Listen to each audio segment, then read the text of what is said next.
নমস্কাৰ চাবিসকল ড্ৰিমছ অসমৰ অন্য এটি নতুন ভিডিঅ'লৈ আপোনালোকক স্বাগতম জনাইছোঁ।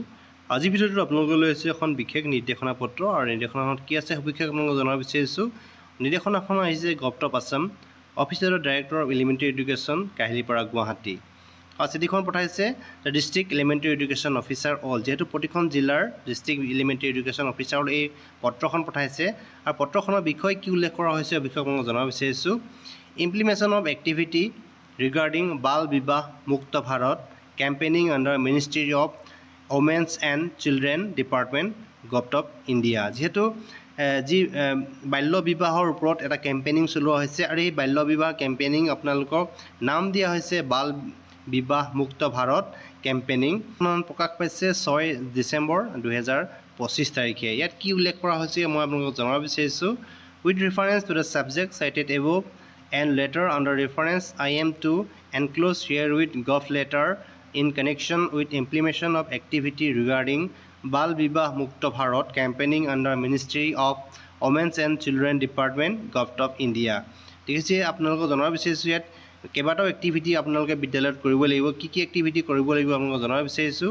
যেটো বাল্য বিবাহৰ যেটো কেম্পেইনিং হিচাপে এই যি পত্ৰখন প্ৰেৰণ কৰা হৈছে ইয়াত কি এক্টিভিটি আপোনালোকে বিদ্যালয়ত কৰিব লাগিব আপোনালোকক জনাব বিচাৰিছোঁ। দ্য এক্টিভিটি আৰ ষ্টেট বিলো, যিহেতু তলত উল্লেখ কৰা হৈছে কি এক্টিভিটি আপোনালোকে বিদ্যালয়ত কৰিব লাগিব। নম্বৰতে উল্লেখ কৰা হৈছে conduct and continuous of awareness programme on Bal Vivah Mukt Bharat and pledge ceremony in the school. 2 নম্বৰতে উল্লেখ কৰা হৈছে organisation of the poster competition essay writing and film short film on the theme of the ending of child marriage in the school। 3 নম্বৰতে উল্লেখ কৰা হৈছে orientation session for teacher principal to identity and report at risk children। 4 নম্বৰতে উল্লেখ কৰা হৈছে display in IEC material poster banner wall art video institution in both Hindi and regional language। যেহেতু এই যি 4টা এক্টিভিটি আপোনালোকে বিদ্যালয়ত কৰিব লাগিব, কেনেকৈ কৰিব কেতিয়াৰ পৰা কৰিব আপোনালোকক জনাব বিচাৰিছোঁ। in the timeline of the organization activity shown below, যেহেতু তলত উল্লেখ কৰা হৈছে যেহেতু 11 ডিচেম্বৰৰ পৰা আপোনালোকে এই যি এক্টিভিটি বিদ্যালয়ত কৰিব লাগিব আৰু এই যি এৱাৰনেছ প্ৰগ্ৰেমটোৰ নাম দিয়া হৈছে বাল বিবাহ মুক্ত ভাৰত, যেহেতু বাল্য বিবাহৰ পৰা মুক্ত কৰিবৰ বাবে এই যি কেম্পেইনিং চলোৱা হৈছে। ইয়াত আপোনালোকে 11 ডিচেম্বৰ তাৰিখে বিদ্যালয়ত আপোনালোকে মৰ্ণিং এছেম্বলিত এই যি এটা প্লেচ আপোনালোকে ৱৰ্ড টেকিং এটা শপত বাক্য আপোনালোকে শপত গ্ৰহণ কৰাব লাগিব ছাত্ৰ ছাত্ৰীসকলক, যেহেতু প্লেচ অফ ৱৰ্ড টেকিং বুলি কোৱা হৈছে।